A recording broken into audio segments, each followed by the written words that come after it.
Hey, y'all, welcome out to Belcourt Taps. We've got the most famous person that I've met in the last 6 days. He's sitting right here. We were just down at lunch at Double Dogs, and everybody that was waiting on us and walking in was like, Are you the guy on TikTok? You that guy? How does that feel to you, man? It feels pretty incredible, man. Getting to travel around the country and getting to bump into everybody from social media, it absolutely makes me feel like we're being heard in this world, which is exactly what we want to do. Tony Button the Busker.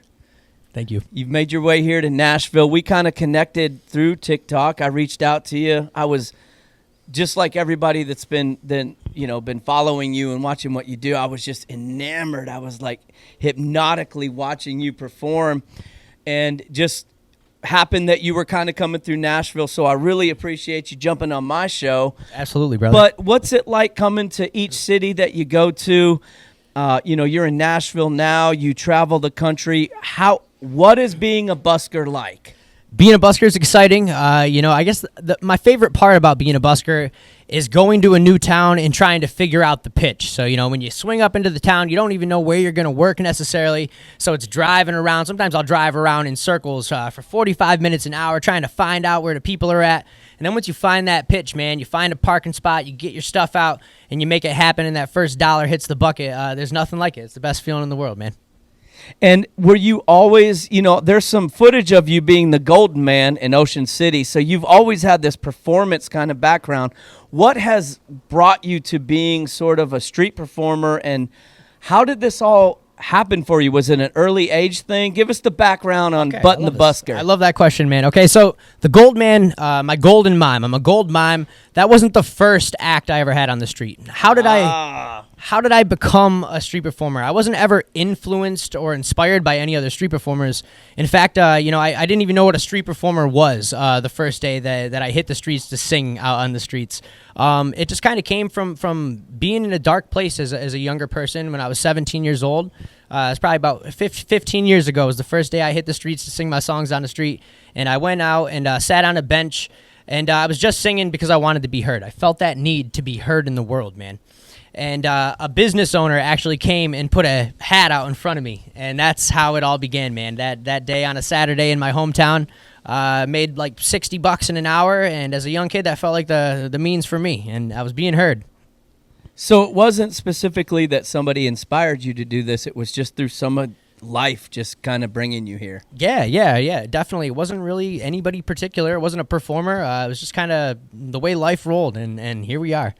I've watched you so many times. Even last night, I was, we've got 7 cameras. I don't know which camera we're looking at. We're looking at all of. You're live. A little bit off. Live. We're live on TikTok right there. Not live on TikTok. What's up, TikTok? What's up, guys? Good to be here, Butter. Even watching you last night on your lives, you are very honest, dude. You don't hold back some of the struggles, some of the things that you fight. Is it easy to be honest? Is it hard? Like, you are giving your absolute honest soul to millions of people that watch you on a phone. Is that easy to do? Or, I mean, it seems like I would be more scared to do that, I love that question, man. I feel like it's just become such a natural thing for me to just kind of spill my guts and to be honest and open through my music and through my life experience. I think it kind of happened in a very organic way when I got on social media during COVID-19. I got on social media during COVID 2020. Coming from a dark, hurt place, man, and what was that hurt place? Just getting out of a bad relationship and feeling really alone in the world, not having a lot of friends, being extremely introverted, and feeling the need to connect with people, man. And I was really lacking that during COVID. So hopping on social media really changed that for me, man. And just naturally, when I got on, I wasn't sober at the time. I was drinking a lot. And with that, my guts were just being spilled about everything happening in my life. So it kind of took that natural flow of things, just kind of being honest and open. And I feel like it's really connected with people, and it's helped us share similar feelings just living in this world together. Yeah, there's no doubt. One of the things that I'm often curious about when I see the numbers of people that are following you on TikTok and Instagram and where this is building for you, a lot of times, when I come from a performance background, you have that immediate reaction of a crowd that's there to applaud, or you meet people. But when you play a show live, you know, and you go live, we're live now, like we're mentioning, there's all of these people that are watching you, but they're not, you can't hear them. You have to go back and watch their comments. Is there anything different about that you enjoy doing live as a performer on the street versus when you do lives on, you know, social media? That's a great question, man. I mean, live on social media, being with you guys on TikTok and Instagram and whatnot, it's great. And, you know, we've built a lot of great connections and relationships. And, you know, I get to read all your guys' warm, heartfelt comments. But at the end of the day, man, being out on the street and connecting with people on the street brings everything to a whole different level. Getting to see people's reactions and the way that music can affect them, that's what really makes it special, man. Tony Button the Busker. He's on Real Life with Butter. That's right. Where does everybody follow you? What's your handles? Button the Busker is my handle across all platforms, Instagram and TikTok and YouTube. And I'm at Real Life with Butter. I mean, you are really with Butter here. I mean, my guy. You think about the pinnacle of your career here in Nashville. I love it. You get to hang out with Butter. I got a couple last questions for you, Mr. Tony, and then we're gonna get a live performance. This is kind of a fun question because we just dove into it there, man. Let's go for it. But you're a deep guy. Okay. You know, where is some of your favorite places across the country that you've been that you like to play? Where do you like to go, or is it every new adventure a new adventure? What's the?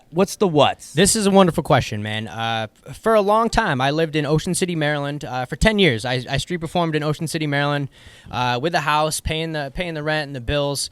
And my whole mindset for the longest time was that I needed to be landlocked where I was making the most money and trying to save the most money as a performer. And, you know, hitting the road and traveling the country, I quickly realized that is not the end-all, be-all is making money. That traveling around and getting to see the world, it's about making memories and not always about making money. And with that, man, some of my favorite places, definitely the mountains. Anywhere there's mountains, Denver, Colorado, man, I love the Rockies. I love Asheville. I love being up in the hills. I love the desert, man, Utah, and the Grand Canyon and stuff, man. Las Vegas, obviously. I've seen some of the promotions I was doing getting ready for the show. You were in front of the Grand Canyon, and it's just like, can you hear the echoing of your kick drum and your snare drum through all of those like chambers? Is that crazy? Yeah, literally, you're talking miles of canyon. Just you could hear the echo of the drums and the singing. It's a very spiritual, heartfelt thing, man. So if you guys are watching live here on TikTok, we're moments away from a live performance. We're moments away. But I got to ask you about your setup, man. Ooh. It's right here behind us. I don't know if everybody can see it, but set right there. You know, when we end up watching you live, I watched you set it up. Give us the breakdown. What is your kick drum? I mean, it's a suitcase. Yeah. You've got a real. How did you end up in this kind of scenario? Because it's so darn cool, man. All right, so you know, I started the one-man band out with drums, man, with a actual bass drum and everything like that. Back in the day, maybe 12, 13 years ago, I actually stumbled across a YouTube video of a guy playing a suitcase. You know, so I saw it. It had always been in the back of my mind. But so I kind of graduated from a kick bass drum because literally I was banging on these drums and they were sliding away from my feet. So I couldn't even finish a whole song playing with the setup that I started on. Because the kick drum was moving. Yes, because I kick it. You know, I got that energy. I'd be kicking onto stuff. So everything would slide away from me. I couldn't even get a minute and a half done the song. So eventually we graduated to the suitcase. The suitcase kind of popped back up into the mind. And I found the right suitcase, man, at the thrift shop. And decided to attach it to a piece of wood so nothing was going to move. Well, and you're actually hitting the kick drum pedal backwards. Yeah, as it's hitting the kick drum this way. Normally, the foot goes, the pedal's this way. Yeah. You've got it facing backwards. Right, which kind of gives it a cool aesthetic, you know, sitting on the suitcase. Gives it a cool street vibe, too. So all of the musicians out there that are standard, this is not your standard setup. Tony, Button the Busker, you have something that is actually perplexing to me. I wrote something down here that I wanted to say before you play because I wanted to remember this. So I'm going to kind of read this.